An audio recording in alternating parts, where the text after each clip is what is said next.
आप जानते हैं, मेरी बहन जानते हैं, लोग अकेली है और अपने बहन के ब्लॉग में पहली बार आ रहे हैं और इसको सब लोग धमका रहे हैं। अब क्या बताएं, हम क्या करें।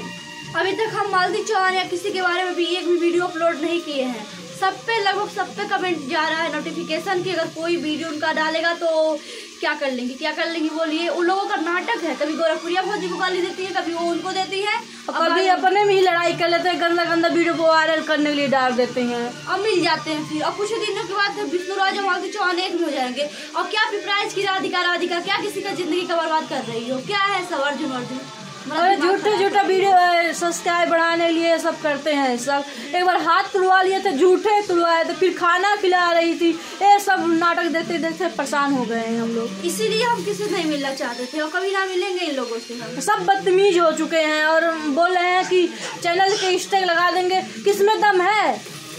मिलने के बाद जो हाल होगा ना वो लोग समझ लेना। हम लोग किसी का वीडियो डाले नहीं है, कभी किसी का कांटेक्ट नहीं डाले। जो हमको डर पड़ा कि स्टैग लग जाएगा, ऐसे स्टैग लग जाएगा क्या, कि हम लोग कभी किसी का कांटेक्ट नहीं डाले हैं और ना किसी से मिलना चाहते हैं। हम लोग स्वयं का वीडियो बनाते हैं, भले नहीं फेमस होंगे नहीं होंगे चलेगा, पर तुम लोग हमको डरा कर कुछ कर नहीं सकते हो। किसी में दम नहीं है कि कुछ कर पाएगा।